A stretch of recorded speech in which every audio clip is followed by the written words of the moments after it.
The Phantom's Kiss. The inheritance. The rain hammered against the windows of Ravenshollow Manor as Daniel Cross stepped through the heavy oak doors for the first time. The 28-year-old architect had inherited the sprawling Victorian mansion from a great-aunt he'd never met, and the place felt as unwelcoming as a tomb. "Just 3 months," he muttered to himself, his voice echoing in the cavernous foyer. "Fix it up, sell it, and get back to civilization." Thunder crashed overhead as Daniel dragged his suitcases up the grand staircase, its mahogany banister worn smooth by countless hands. The portraits lining the walls seemed to watch him with disapproving eyes, their subjects dressed in the finery of bygone eras. That first night, as Daniel unpacked in the master bedroom, he felt it, a presence watching him from the shadows. The air grew cold, and the hairs on his arms stood on end. In the ornate mirror across the room, he caught a glimpse of something moving behind him. He spun around, heart racing, but found only empty space. "Just the house settling," he whispered, but his voice betrayed his uncertainty. The midnight vision. It was past midnight when she first appeared to him fully. Daniel had been working late, reviewing architectural plans by lamplight in the library, when the temperature in the room suddenly plummeted. His breath began to mist, and the flame in the fireplace flickered as if touched by an invisible wind. Then she materialized from the shadows like moonlight given form. She was breathtakingly beautiful, with flowing auburn hair that seemed to move with its own ethereal breeze, porcelain skin that glowed with an otherworldly luminescence, and eyes the color of deep emeralds. Her figure was statuesque and alluring, draped in a flowing white gown that seemed to float around her curves like mist. "You shouldn't be here," she said, her voice like velvet whispered across silk. Daniel's pencil clattered to the floor. Who are you?" She glided closer, and he caught the faint scent of jasmine and something else. Something that reminded him of midnight gardens and forbidden secrets. "I am Seraphina Ravenshollow. This is my home." "That's impossible," Daniel stammered, though his eyes couldn't leave her face. "You're dead." A sad smile played across her full lips. "Yes, I died in this house 70 years ago. But death, it seems, is not quite the ending we're told it is." The seduction begins over the following nights. Seraphina appeared to Daniel with increasing frequency. She would materialize in doorways, her ethereal form both solid and translucent, depending on her mood. Sometimes she seemed as real as any living woman. Other times, she was barely more substantial than smoke. Their conversations began tentatively but grew more intimate with each encounter. Seraphina told him about her life in the 1950s, how she had been the belle of the county, courted by dozens of suitors but never finding true love.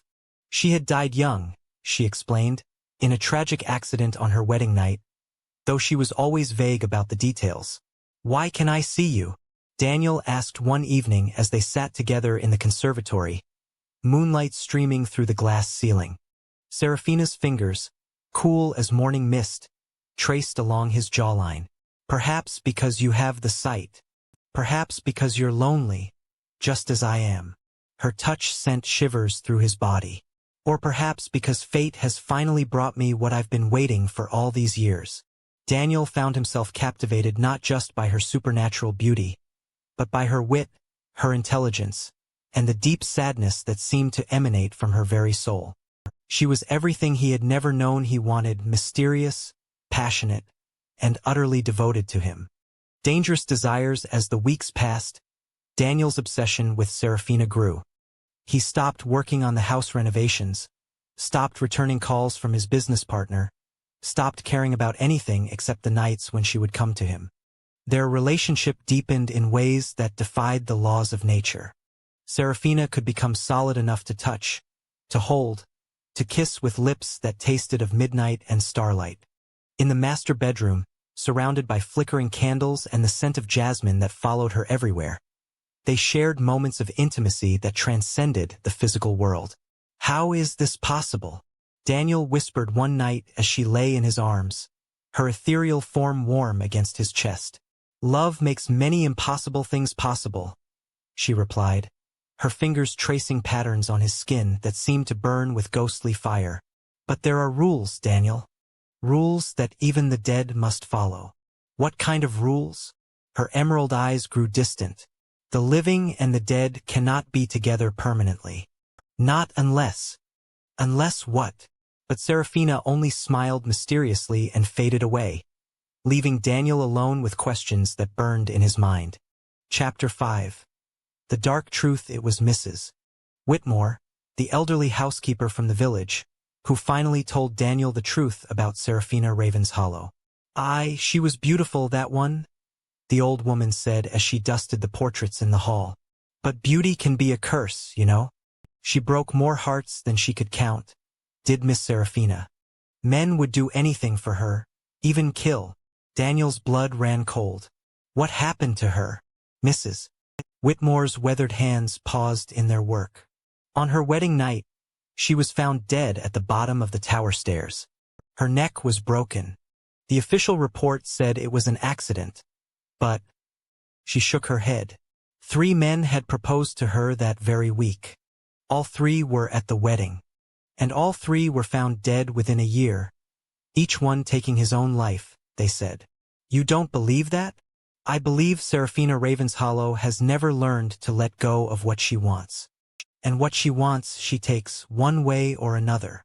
That night, Daniel confronted Seraphina with what he had learned. She appeared in the master bedroom, more beautiful than ever, her gown seeming to glow in the darkness. Is it true? He demanded. Did you kill those men? For a moment, her perfect facade cracked, and Daniel saw something dark and hungry in her emerald eyes. They couldn't have me in life, she said simply. So I gave them what they truly wanted, to be with me forever. You're saying they're dead because of you? I'm saying they're with me because they chose to be. She moved closer, her supernatural allure stronger than ever. Just as you can choose, Daniel.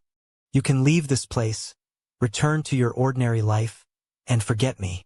Or you can stay with me forever. Join me in death, and we'll never be apart again. The ultimate choice. Daniel staggered backward, the full horror of his situation crashing over him. You want me to kill myself? I want you to choose love over fear, Seraphina replied, her voice hypnotic and compelling.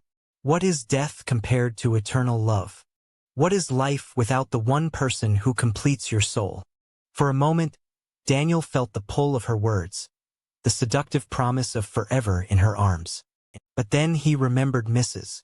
Whitmore's words about the other men, and a chill ran down his spine that had nothing to do with Seraphina's ghostly presence. No, he said firmly. I won't do it. Seraphina's beautiful face twisted with rage. You cannot leave me. I won't let you. The temperature in the room plummeted, and objects began flying through the air. Books, lamps, even pieces of furniture launched themselves at Daniel as Seraphina's form grew more terrifying, her beauty warping into something monstrous. I have waited 70 years for you, she shrieked, her voice now like the howling of winter winds. You belong to me. Daniel dodged a flying mirror and ran for the door, but it slammed shut before he could reach it. The walls themselves seemed to pulse with malevolent energy as Seraphina's fury filled the room. Chapter 7. Breaking the bonds. But Daniel had learned something about love during his weeks with Seraphina. Real love didn't demand, it didn't threaten, and it certainly didn't try to trap someone in death. I did love you, he called out over the supernatural chaos. But this isn't love, Seraphina. This is obsession. It's the same thing, she screamed back. No, it's not.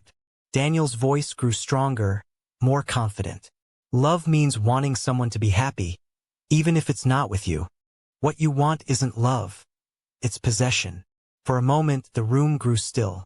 Seraphina's form flickered, uncertainty replacing the rage in her emerald eyes. But I'm so lonely, she whispered, and for an instant, she looked like the sad, beautiful woman he had first fallen for. Then let go, Daniel said gently. Stop trying to drag others into your darkness. Find the light, Seraphina. Find peace. Chapter 8. The final goodbye. Seraphina stared at him for a long moment, her ethereal form wavering between beauty and horror. Then, slowly, the rage faded from her features, replaced by a deep, infinite sadness. "You really won't stay with me?"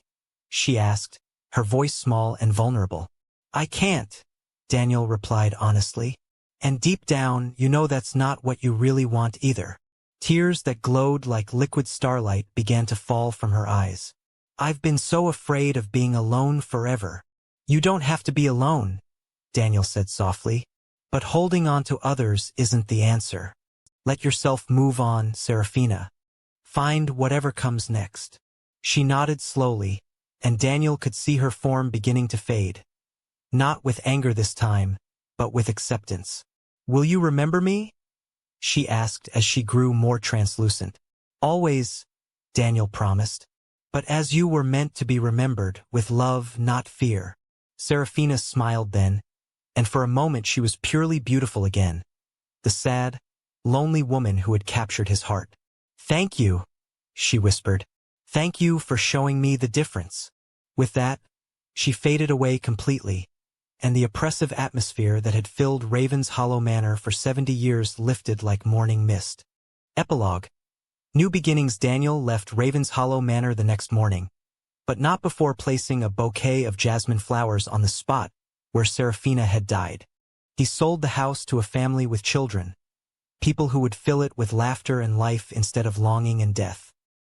He never saw Seraphina again, but sometimes on quiet nights when the jasmine bloomed in his garden, he would catch her scent on the evening breeze and know that somewhere, somehow, she had finally found her peace. And in learning to let her go, Daniel had discovered something profound about love, that the greatest act of love is sometimes simply knowing when to say goodbye.